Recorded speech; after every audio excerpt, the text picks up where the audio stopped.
So today I wanted to share with you some of the fears I had before getting married. Perhaps you're in a relationship, or perhaps you just look at marriage a long time from now and it really freaks you out, right? And you have some fears about it. I had multiple fears about marriage before I got married, and I want to talk about those things with you today. I grew up being able to look at many happy, healthy marriages that surrounded me, including the marriage of my parents. But we live in society that makes marriage sound and seem like the worst thing ever. Like the old ball and chain, like you lose all your freedom, like it's just the worst thing of all time. And so I wanted to share with you a couple of the fears that I had about marriage before I went into marriage, and how I kind of overcame those fears, or how those fears came to show me that they were nothing to be afraid of when I actually finally did get married. For those of you who are new here and you're gonna be like, what have you been married for? Like 2 months? No, I've actually been married for almost 3 years. So I have a tiny little bit of, I don't know what you would call it. I've been married for longer than 2 months. Let's just say that. We're past the honeymoon stage, like the all lovey-dovey, like, oh my gosh, this is the greatest thing ever. We live in the same house and we're married and blah, blah, blah. Even though I still feel like that on most days. The first fear that I had, that everyone always talks about, the first year of marriage, I was so afraid that the first year of marriage would be painful and feel impossible. A lot of people talk about the first year of marriage, they're like, it's so hard, just fasten your seatbelt, just get ready, like, woohoo, it's gonna be bad. And I feel like people said that all the time, like, it's gonna be awful, just get ready. We didn't find that to be the case at all. Our first year of marriage was joyful and wonderful and beautiful, and we loved it. Side note, we still love being married, but the first year was such a great year for us, and I was so afraid of what people had said, that it was gonna be such a total nightmare. It is for some people. For some people, the first year is a total nightmare. For some people, the 7th year is a total nightmare. For some people, the 10th year is a total nightmare. It depends on what you guys are going through together and what season of your life you're in. But I was so afraid of that first year because of what everyone had said. And we took every day one step at a time.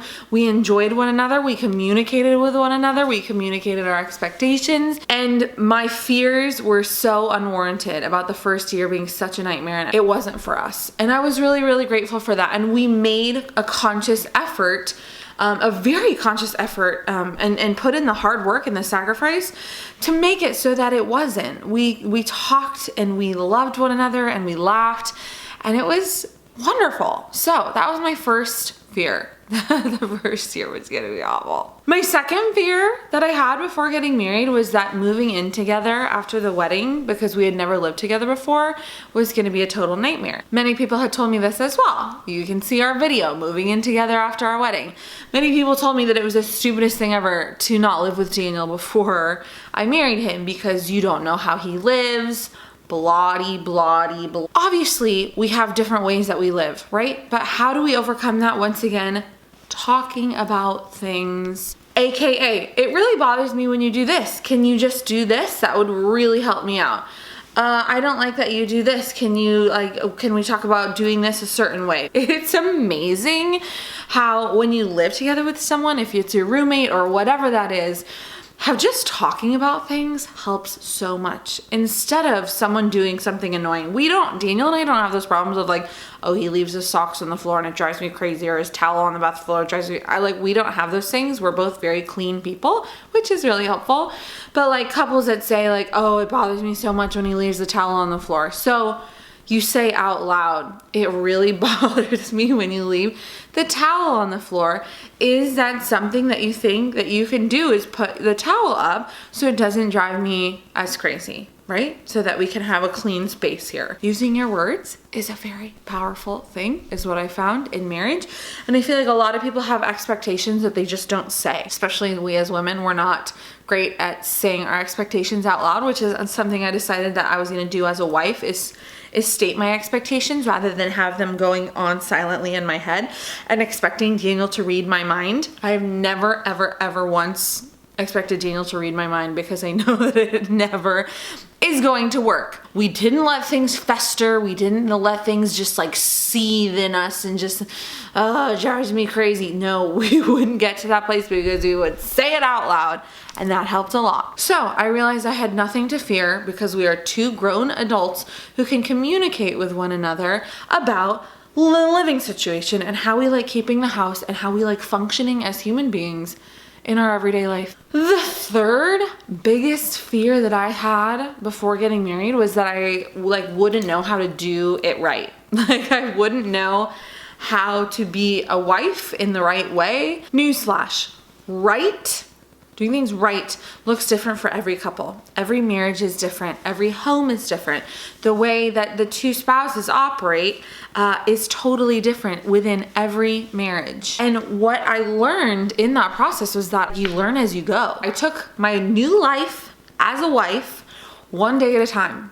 And I decided that I wasn't going to be hard on myself from day one. I was like, I'm not going to expect perfection out of myself, like making casseroles and having everything like all perfect and, you know, doing the like perfect decorations for every season and all these different kinds of things. I decided that I wasn't going to expect perfection out of myself, which was a really good first step.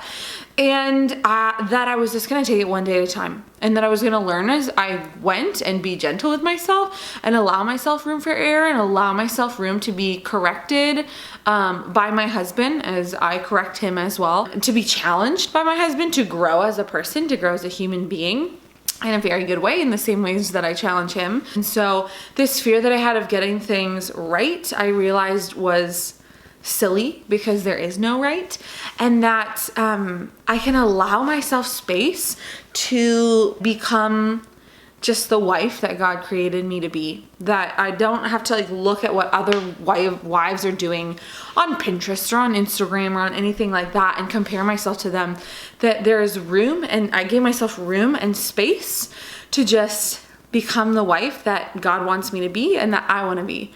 If you have properly discerned, properly walked together, prayed about it, if you're a praying person, and taken the proper time to really get to know one another, to build up your communication skills, to gain trust, unhindered trust in one another, it is a beautiful thing, and there's nothing to fear. You have something to fear if you know, if you're going into a marriage and you already know you're marrying the wrong guy. That is reason to be fearful. If you know that this is not the right guy for you, then not the right man for you, yes, there is definitely reason to be fearful. But if you have discerned properly, if you have taken your time, if you have learned about one another, again, as I've talked about with you before, Daniel and I talked about everything before we got married. There is nothing that we didn't cover. If you have talked about everything and learned about that person, and you're willing to grow, and you're willing to be open, and you're willing to sacrifice, I have found that there is nothing to fear. Marriage has been such a joyful experience for Daniel and I so far, 3 years in. And I feel like a lot of people want couples who are really happily married to like downplay that because, I don't know, for some reason or another, but we love being married and we think it's such a wonderful thing, and it's one of the best choices I ever made in my life. I had found that my fears were built on silly things and built on a lot of just things that people had told me and opinions that people had and the way our culture portrays marriage, and that I just had to learn to push those things out of the way to receive good advice. I'm not saying ignore everybody, to receive good advice, but to kind of set those things aside and to just let my marriage be my marriage. There's a lot of freedom in that. There's a lot of freedom in that, and there's a lot of joy in that. And Daniel and I, we've built our marriage on total trust and unhindered communication and a constant willingness to sacrifice. And that has paid off in many different ways. And it makes our marriage really, really joyful and a lot of fun. And we really love it. Does that mean Daniel and I aren't going to go through some really hard seasons? Absolutely not. Again, we're 3 years in. We could have some really challenging, months, years later on down the road. And honestly, I'm sure that we will. No marriage is without trials like that. And those 3 big fears that I had that crippled me a lot of the time, quite honestly, I found that they were nothing to fear. So that's a positive note for you. That's all for today. I hope you enjoy this. Give me a thumbs up if you like this video, and I'll talk to you soon.